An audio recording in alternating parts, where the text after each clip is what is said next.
Offshore wind turbines का एक बड़ा चैलेंज उसकी एंकरिंग होती है, यानी समंदर में जो हम विंड टर्बाइन लगाते हैं उसमें ये बड़ा इंपॉर्टेंट होता है कि उसको समंदर पे खड़ा कैसे किया जाएगा।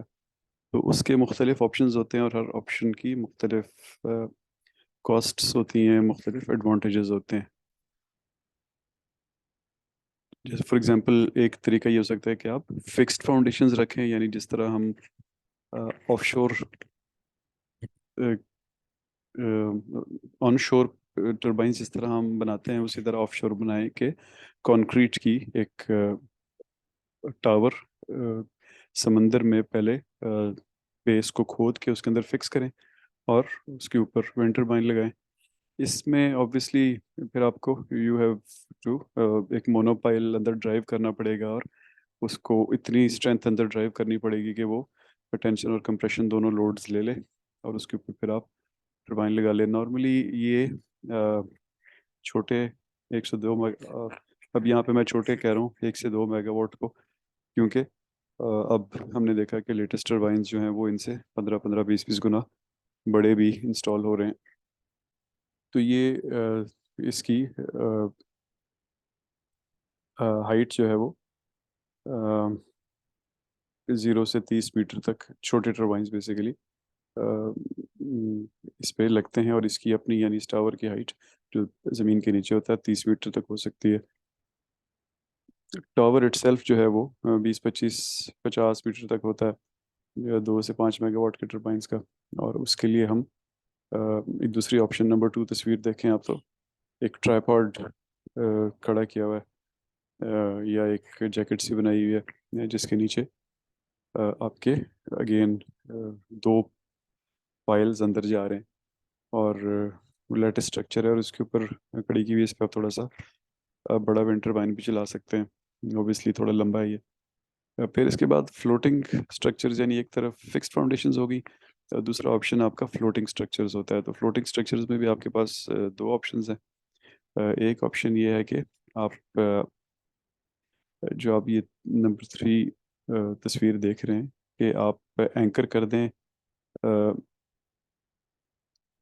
नीचे, क्योंकि अब डीप वाटर में हम चले गए, तो आप उसको नीचे एंकर कर दें और वो ये ऑब्वियसली ये टरबाइन फिर किसी काफ़ी हद तक अपनी जगह पे मूव होता रहेगा और ऊपर एक उसका फ्लोटिंग स्ट्रक्चर बना दें। तो वो फ्लोटिंग स्ट्रक्चर ऑब्वियसली जिस तरह ऑयल रिग्स होती हैं या शिप्स होते हैं वो आधा अंदर होगा और आधा बाहर होगा, और इनके अंदर नॉर्मली टैंक्स भी होते हैं जिसके अंदर आप पानी भर लेते हैं, तो पानी भरते हैं तो वो थोड़ा और नीचे चला जाता है जब चाहते हैं कि वो आप चाहते हैं वो नीचे जाए, क्योंकि जितना नीचे होगा उतना स्टेबल होगा। तो आप उसको जब तूफान वगैरह है तो आप इसको थोड़ा नीचे ले जाएंगे तो ये होल्ड कर सकेगा उस वक्त जो टेंशन कंप्रेशन की फोर्सेस आ रही होंगी।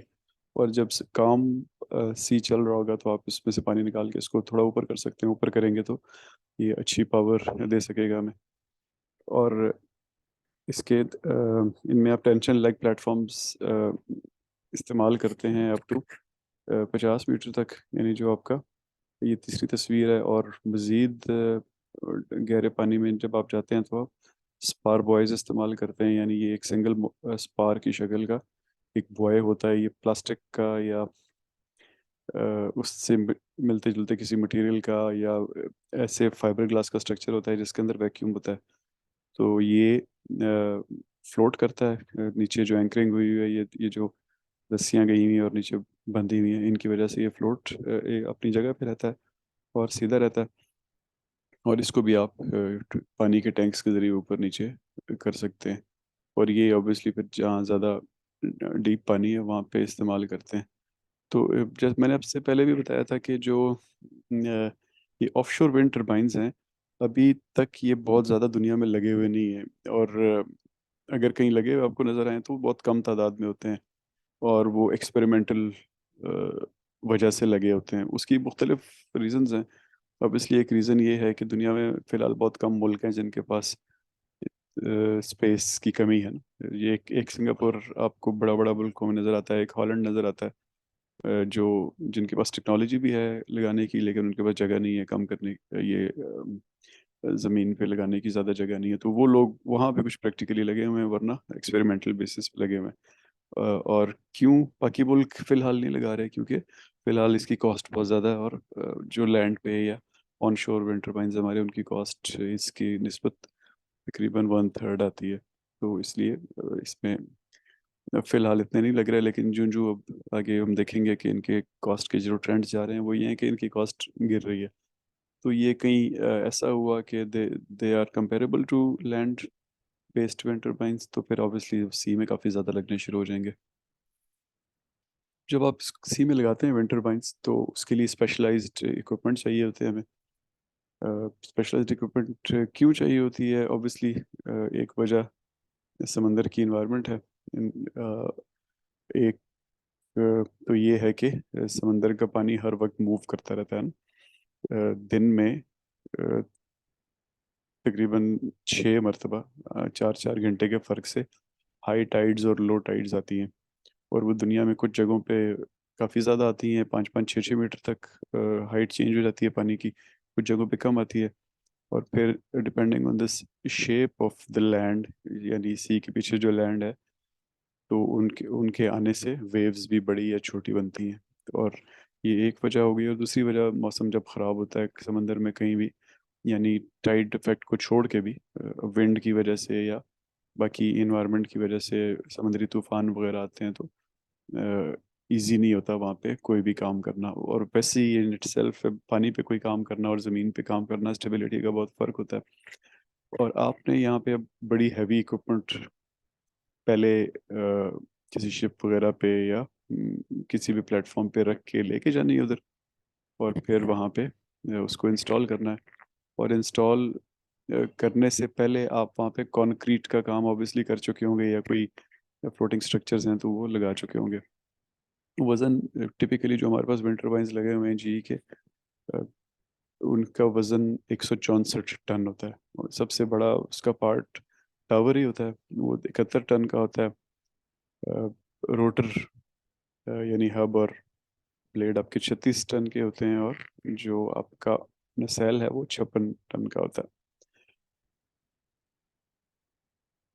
तो ये आप जो अपने सामने तस्वीरें देख रहे हैं, इसमें एक तरफ लेफ्ट तरफ मोनोपाइल इंस्टॉल हो रहा है, यानी वो कंक्रीट का काम हो रहा है, और राइट तरफ ब्लेड को इंस्टॉल कर रहे हैं एक ऑफशोर ऑफशोर विंड टर्बाइन पे। अब जो शिप्स चाहिए होते हैं इसके लिए, या वेसल्स चाहिए होते हैं, जिन प्लेटफॉर्म्स जिन पे आप जाके ये काम करते हैं, उनमें क्योंकि नॉर्मली शिप जो है वो इवन जो बहुत भी अपेरेंटली काम सी आपको नज़र आ रहा था, उसमें भी वो राइट टू लेफ्ट भी ड्विंडल कर रहा होता है, यानी अपने कील के अराउंड लेफ्ट या राइट मूव कर रहा होता है, और फ्रंट और बैक एक्सेस पे भी मूव कर रहा होता है। तो फिर आपको इन दोनों मोशंस के लिए कंपनसेशन चाहिए होती है, यानी आप इनके ऑपोजिट मोशंस जनरेट करते हैं तो उसके लिए एक्स्ट्रा फिन्स लगाने पड़ते हैं शिप की साइड पे। वो ऑब्वियसली शिप्स बहुत कॉस्टली होते हैं, फिर उस वजह से फिर इनके ऊपर क्रेन्स लगी, स्पेशलिस्ट क्रेन्स लगती हैं। वो उन क्रेन्स की नेचर ऐसी होती है कि वो एक फिक्स्ड क्रेन नहीं होती ऑब्वियसली, क्योंकि टाइड वगैरह जो मैंने आपको बताया, और आप हर वक्त थोड़ा बहुत शिप आगे पीछे हो रहा था, तो डायनामिक पोजीशनिंग करनी पड़ती है, और जैकिंग सिस्टम्स इसके ऊपर चाहिए होते हैं, यानी चीज़ों को उठाने के लिए। इस तरह फिर आप जब विंटर पाइन लगाने लगे हैं, तो अ, आपको लिफ्टिंग योक्स चाहिए होंगे, जो आप तस्वीर देख रहे हैं राइट साइड वाली। इसमें आप देखें तो क्रेन, एक तो क्रेन है जो शिप पे लगी हुई है, और फिर क्रेन की जहाँ वायर्स नीचे आ रही हैं और आगे उसकी पुली और नीचे हुक है, उसके बाद एक काफ़ी डिटेल्ड अरेंजमेंट है। तो वो जो उस अरेंजमेंट का पहला पार्ट है, ये लिफ्टिंग योक्स हैं।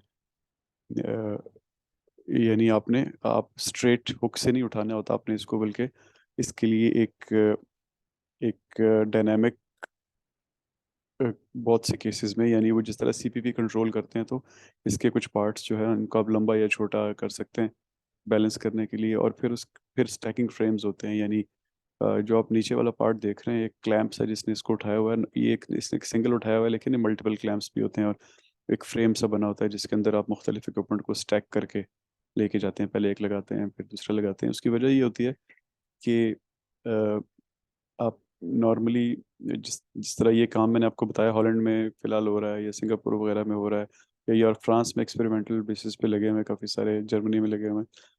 तो उनके सीज काम सीज नहीं है, उनमें ना काफ़ी टर्बुलेंट सीज होते हैं नॉर्मली। तो फिर होता है क्या है कि आपको एक छोटी सी विंडो मिलती है 24 घंटे में। आपको पता लगता है कि एक 1.5 घंटा है जिसके दरमियान सी ज़रा काम होगा, तो इसके अंदर अंदर जो आपने करना है कर लें। तो फिर आप वहाँ पे ये नहीं कर सकते कि एक एक को आराम आराम से लगाएं। वहाँ पे आपको फिर स्टैकिंग फ्रेम्स चाहिए होता है कि सब चीज़ों को इकट्ठे लेके जाएं। बहुत सारे लोग हों जो जल्दी जल्दी उस 1.5 घंटे के अंदर अंदर काम शुरू कर दें और ख़त्म भी कर दें। और O&M operations and maintenance obviously वो भी ऑफशोर की बहुत महंगी होती है relative to land based wind turbines.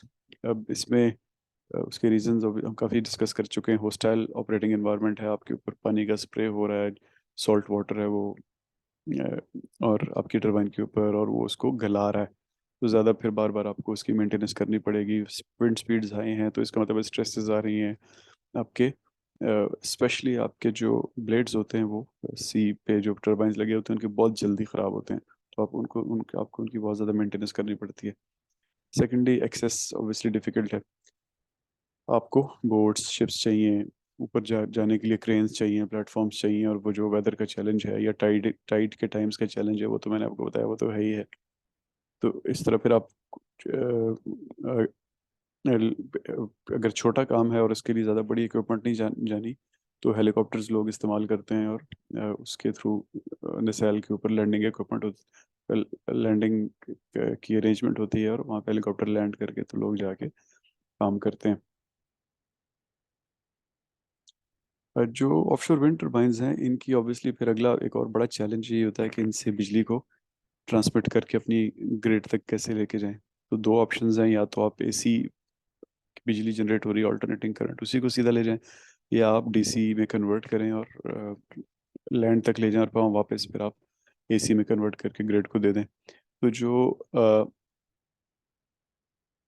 Sorry जो आपके स्टेशंस होंगे या होते हैं, ऑब्वियसली उसमें मल्टीपल विंड टर्बाइंस होती हैं, तो उनके पीछे फिर एसी सब स्टेशन लगाया जाता है जो इन सब से, उसमें वो सारी इक्विपमेंट होती है जिसके बारे में हम बात कर रहे हैं, जो कि पावर को कंडीशन करके सब स्टेशन तक देती है। तो उस पावर को आप सब स्टेशन पे कलेक्ट करते हैं, और वहाँ पे डीसी डायरेक्ट करंट में उसको कन्वर्ट करते हैं। सबसे बड़ी वजह डीसी में कन्वर्ट करने की ये होती है कि डीसी की केबल्स, डीसी को ट्रांसमिट करने की केबल्स बहुत सस्ती होती हैं कंपेयर टू एसी की बिजली को कन्वर्ट करने के लिए। ये मैं स्पेशली मरीन केबल्स की बात कर रहा हूँ। लैंड पे तो ऑब्वियसली आप ये नॉर्मल जो आपकी मेटेलिक केबल्स होती हैं इनसे इलेक्ट्रिसिटी को ट्रांसमिट कर सकते हैं, लेकिन सी में जो हमारी ट्रांसमिशन है वो इतनी इजी नहीं होती है, और आपको वहाँ पे बड़ी आप कह लें कि कोटेड केबल्स चाहिए होती हैं जिसपे मुख्तलिफ लेयर्स होती हैं, तो वो बहुत महंगी होती हैं। उसको आप ऑब्वियसली ज़्यादा वोल्टेज पे रख के ट्रांसमिट कर सकते हैं, लेकिन कन्वर्जन सिस्टम में उसमें पैसे लगते हैं। तो जैसे मैंने आपको बताया अभी एक्सपेरिमेंटल बेसिस पे, कमर्शियल नहीं है, तो इन्हीं सब चीज़ों पे काम हो रहा है। जब आप लैंड पे ट्रांसमिट करते हैं तो हाई वोल्टेज डीसी को वापस एसी में कन्वर्ट करके और अपनी रीजनल ग्रिड में वो बिजली दे देते हैं। अगला टॉपिक है जी विंड टर्बाइन इकोनॉमिक्स। पैसे इसमें कितने लगते हैं, थोड़ा उसको समझने की ज़रूरत है। एक तो सबसे पहली चीज़ ये समझें कि जो हमारी स्टैंडर्ड विंड टर्बाइंस है ना, जो जैसे हमारे पास पाकिस्तान में लगी हुई हैं 1.5-2 मेगावाट की जनरल इलेक्ट्रिक की, उनकी कीमत आजकल तकरीबन $3 मिलियन के करीब है, $3 से $4 मिलियन के करीब है। तो it's a lot of money. $1 billion जो है वो तकरीबन आजकल 30 करोड़ रुपए के करीब पहुंचा हुआ है। तो अगेन लॉट ऑफ मनी। तो फिर आप तीन का मतलब है कि 90-100 करोड़ की एक टरबाइन होगी। तो फिर बहुत सोच समझ के ये सारी चीज़ें करनी पड़ती हैं। अ, इसमें आप राइट साइड वाले डायग्राम को देखें तो ये आपको बता रहा है कि जो टोटल कॉस्ट होती है टरबाइन की 3 मिलियन के करीब, उसमें तकरीबन 33% पैसे नसैल में लगते हैं। यानी नसैल में जो आपके सारी इक्विपमेंट लगी होती है, शुरू की शाफ्ट से लेके फिर उसके बाद आपका गियर बॉक्स, फिर उसके बाद आपका जनरेटर और उन सब की पेरिफेरल इक्विपमेंट, उसमें 32-33% लगते हैं। फिर तकरीबन 20% के करीब आपके रोटर पे लगते हैं, यानी आपका ब्लेड और आपका हब। फिर आपके टावर के पैसे होते हैं 15% के करीब। अ, और फिर तकरीबन आपके जो बाकी तकरीबन 22-23% हैं वो बैलेंस ऑफ सिस्टम, यानी ये बाकी जो भी कंक्रीट का काम करना है आपने, या अ, वगैरह जो भी, ये हम फिलहाल बात कर रहे हैं एक लैंड बेस्ड विंड टर्बाइन की। कंक्रीट और सरिया वगैरह जो उसमें डलना है, लोगों के खर्चे, मैनेजमेंट के खर्चे, इलेक्ट्रिकल इंफ्रास्ट्रक्चर, इस सब को बैलेंस ऑफ सिस्टम कहते हैं। और आखिर में तकरीबन 7-8% जो है वो कॉस्ट ऑफ मनी होती है, यानी फाइनेंशियल कॉस्ट, जो आप फंडिंग अरेंज करते हैं, कर्जा लेते हैं, इस सबको लगाने के लिए पार्टनरशिप्स करते हैं, यानी आपके वो पार्टनर जो फाइनेंशियल पार्ट में आपके पार्टनर होते हैं, उनकी कॉस्ट जो होती है वो कंटिजेंसी फंड 6% का, और कंस्ट्रक्शन फाइनेंसिंग कॉस्ट 2.4% की। अब पर किलोवाट आवर कैपेसिटी जो है वो, उसको अगर हम कंपेयर करें लैंड बेस्ड और फिक्स्ड ऑफशोर टर्बाइन्स में, तो तकरीबन 3 गुना ज़्यादा होती है, 3.5 गुना ज़्यादा होती है सी बेस्ड स्ट्रक्चर्स में। उसमें अगर फिक्स्ड ऑफशोर हो, यानी मोनोपाइल्स ड्राइव करके तो कंक्रीट पे खड़ा करें आप, तो वो ज़रा सस्ती होती है। और फ्लोटिंग स्ट्रक्चर्स हों तो वो महंगी होती है, तकरीबन 350 100 गुना से कुछ ज़्यादा होती है।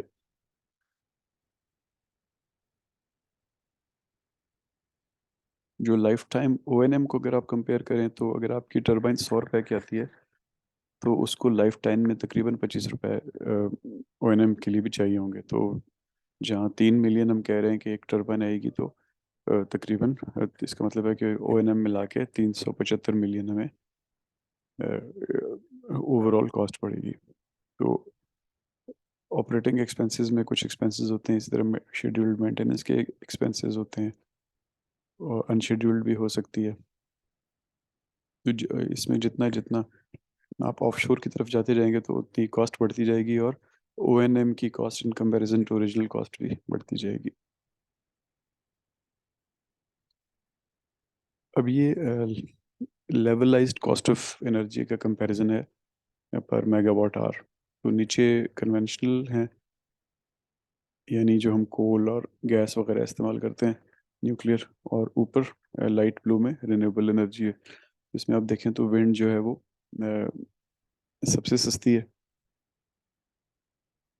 तकरीबन $26 से 54 तक स्प्रेड है पर मेगावाट आवर का। उसके बाद फिर आपके सोलर पैनल्स हैं, उनका स्प्रेड कम है, यानी मैक्सिमम कम है, लेकिन मिनिमम थोड़ा सा ज़्यादा है विंड के ऊपर। फिर उसके बाद आपके रूफटॉप सोलर पीवीज और कम्युनिटी सोलर पीवीज शुरू हो जाते हैं। फिर उसके बाद सोलर थर्मल, यानी अभी हम इंशाल्लाह नेक्स्ट सेशन में सोलर के बारे में पढ़ेंगे, तो ये चीज़ हमें वहाँ समझ आएंगी। और सबसे महंगा जो है रेजिडेंशियल सोलर पीवीज हैं, जो क्योंकि ऑब्वियसली वो बहुत थोड़ी उनका क्वांटिटी बहुत थोड़ी होती है, तो इसलिए उनकी कॉस्ट ज़्यादा होती है। तो इसमें the point two understand here is के विंड जो है ऑलरेडी सबसे सस्ती है, और आगे मज़ीद सस्ती होगी। अ, तो किस ट्रेंड पे आगे सस्ती होगी वो यहाँ पे आपको बताया जा रहा है कि ऑन शोर जो है, यानी ज़मीन पे लगे हुए विंड टर्बाइन्स जो हैं, वो तकरीबन 20 से 30% मज़ीद सस्ते होंगे अगले 30 साल में। और जो ऑफशोर है वो 30 से 40% सस्ता होगा। तो इसका मतलब है कि ऑफशोर जो है वो अगले 30 साल तक काफ़ी महंगा रहेगा। और ऑब्वियसली फिर इसकी इंस्टॉलेशन वगैरह की प्रोबेबिलिटी भी स्लो स्लो होगी, इस पर रिसर्च स्लो ही चलेगी। लास्ट पार्ट है जी हमारा, विंग टेक्नोलॉजी में ट्रेंड्स क्या चल रहे हैं। तो अ, एक सबसे इम्पोर्टेंट ट्रेंड, बड़े टरबाइंस आ रहे हैं, ताकि एक ही सेट से हम ज़्यादा से ज़्यादा एनर्जी ले सकें। और बड़े का मतलब उनकी हाइट और रोटर डायमीटर है। हमने पिछले सेशन में बात की थी कि जेटलैंड में एक जो नया टरबाइन 1-2 महीने पहले इंस्टॉल हुआ है, वो ये दुनिया का सबसे बड़ा टरबाइन है, पावर जनरेशन के हिसाब से भी और साइज के हिसाब से भी। दूसरा ट्रेंड ये आ रहा है कि वुडन टावर्स, अब लोग क्योंकि ये प्रेस्ड वुड का जो अल्टरनेट है, प्रेस्ड वुड जो होती है वो बहुत सस्ती हो रही है, तो उसके टावर्स बनने शुरू हो गए हैं। और एक ट्रेंड ये आ रहा है कि आपके लेटेस्ट टावर्स बन रहे हैं, यानी स्टेनलेस स्टील या स्टील के टावर्स या कंक्रीट के टावर्स के बजाय वो लेटेस्ट के खंभे बन रहे हैं, लेकिन उनको साइडों से कोट कर रहे हैं फैब्रिक से। तो उससे आपको वो फायदे मिल जाते हैं जो कि स्टील के टावर के थे, और आप सस्ता काम भी कर सकते हैं।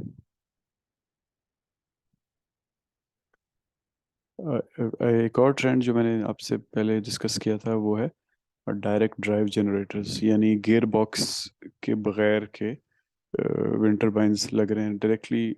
आपके जो रोटर है वो आपका जो विंड टर्बाइन का रोटर है वो जनरेटर के रोटर को घुमाता है, और उससे आपका जो स्टेटर होता है वो बाहर वाली साइड पे होता है, वहाँ से बिजली जनरेट होती है और वो सीधा नीचे ट्रांसमिट हो जाती है। तो इसमें आप देखें तो बहुत सारे नेसेल के अंदर बहुत सारी चीज़ें डिलीट हो गई हैं, और ऑब्वियसली उससे कॉस्ट बचती है फिर। लेकिन ये जो जनरेटर्स होते हैं जो स्लो स्पीड पे इलेक्ट्रिसिटी जनरेट करते हैं, यानी रोटर की स्लो स्पीड पे, बहुत फिलहाल बहुत ज़्यादा महंगे हैं, क्योंकि इनमें जो अंदर फिर आप कह लें कि जो इनके आर्मेचर्स जो वाइंडिंग वगैरह होती है वो बहुत महंगी है फिलहाल और बहुत एक्सटेंसिव है। तो इस भी फिलहाल टेक्नोलॉजी डेवलप हो रही है और एक्सपेरिमेंटल लेवल पे काम हो रहा है। सेगमेंटेड ब्लेड्स का भी ट्रेंड काफ़ी आ गया है कि ब्लेड्स चूँकि बहुत बड़े हो गए हैं, उनको मूव करना मुश्किल है एक गाड़ी पे, एक ट्रेन पे, एक शिप पे।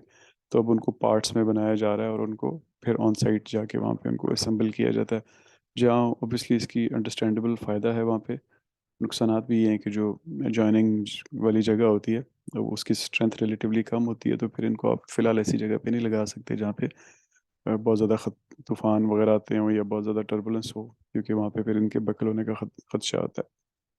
और फिर ये ट्रेंड भी है फोल्डिंग विंग्स या मॉर्फिंग टर्बाइंस का भी एक अब ट्रेंड आ रहा है। अगेन ये भी एक्सपेरिमेंटल लेवल पे है, ऐसे टर्बाइंस के विंग्स जो बंद हो जाते हैं जब तेज़ हवा चलती है। तो एक और ट्रेंड रीपावरिंग का आ रहा है कि जिन विंड फार्म्स की एज पूरी हो गई है, तो उनमें एक एक टरबाइन को अलग अलग इंस्पेक्ट करके देखें कि इसको ख़त्म करने के बजाय देखें किस चीज़ को चेंज करना है। जैसे फॉर एग्जांपल, अगर कोरोसिव एरिया नहीं है तो टावर को चेंज करने की ज़रूरत नहीं है, बस उसको सिर्फ पेंट किया जा सकता है, तो टावर एक बड़ी कॉस्ट होती है, एक बड़ा इक्विपमेंट होता है। इसी तरह मिसाइल के अंदर देखें कौन सी किस चीज़ को ज़्यादा चलाया जा सकता है। जैसे फॉर एग्जांपल, जनरेटर नया लगाने के बजाय उसकी वाइंडिंग की जा सकती है, जैसे गियर बॉक्स नया लगाने के बजाय उसके अंदर देखा जा सकता है कि कौन सा पर्टिकुलर गियर जो है वो वेयर आउट हुआ या टूटा है, तो उसको चेंज किया जा सकता है। तो इसको रीपावरिंग कहते हैं, या अपग्रेडिंग एजिंग टर्बाइंस। नॉर्मली इससे आपको विंड टर्बाइन आप क्यों उतारते हैं, क्योंकि उसकी आउटपुट गिर जाती है और वो कॉस्ट एफिशिएंट नहीं रहता। तो रीपावरिंग से तकरीबन 20% आउटपुट को वापस बढ़ाया जा सकता है। फिर कुछ नए डिज़ाइन आ रहे हैं, जैसे ये दो आपके सामने हैं, जो लेफ्ट साइड पे है ये ग्रिमशॉ, एक यूके की कंपनी है। उन्होंने ये डिज़ाइन एक्सपेरिमेंटल बेसिस पे काफ़ी जगहों पे लगाया हुआ है, बिल्डिंग्स में भी लगाया हुआ है, ओपन एरियाज में भी लगाया हुआ है। इसमें आप देखें तो टावर की और सी में आपके सामने है जो नज़र आ रहा है, ये इनफैक्ट एक लेक पे है ये। तो इनकी खास बात ये है कि इनमें टावर नहीं है। टावर नहीं है तो इसका मतलब बहुत सारी कॉस्ट बच गई, आपकी मेंटेनेंस आसान हो गई। अ, और ये जो हाइट आप अचीव करते हैं या ज़्यादा रोटेशन अचीव करते हैं कम हाइट पे, उसकी वजह इसके ब्लेड का स्ट्रक्चर है कि ये ऐसे मटेरियल से, ऑब्वियसली इस पे स्ट्रेसेस काफ़ी ज़्यादा होती हैं, लेकिन ये चूँकि मटेरियल साइंसेज में काफ़ी इंप्रूवमेंट आ रही है, तो उसका फ़ायदा उठा के इस तरह के स्ट्रक्चर ये लोग प्रपोज कर रहे हैं। इनकी आप वेबसाइट देखिए, बड़ी इंटरेस्टिंग है, इसके बारे में डॉक्यूमेंटेशन है उसके ऊपर। और राइट साइड पे आप देखें तो ये ऑर्डिन एनर्जी है, ये कोरियन कंपनी है एक। ये अभी फ़िलहाल कॉन्सेप्ट है, खाली ये डायग्राम जो है कॉन्सेप्ट डायग्राम है। इनको ये लोग कह रहे हैं वर्टिकल एक्सिस विंड टावर्स। तो ये एक बहुत बड़ी बिल्डिंग, नीचे आप देखें तो ये घर बने हुए हैं, तो उसके कंपैरिजन में देखें तो एक बहुत बड़ी बिल्डिंग जिसके अंदर वर्टिकली विंड टर्बाइंस लगे हैं, और ये ड्रैग को यूज़ करेंगे विंड की, यानी नॉर्मल हम लिफ्ट को यूज़ करते हैं या ड्रैग को यूज़ करेंगे, और मल्टीपल लेवल्स पे यूज़ करेंगे और उससे बिजली बनाएंगे। दैट इज़ इट जी। इंशाल्लाह इसके बारे में डिस्कशन करते हैं नेक्स्ट Q&A सेशन में।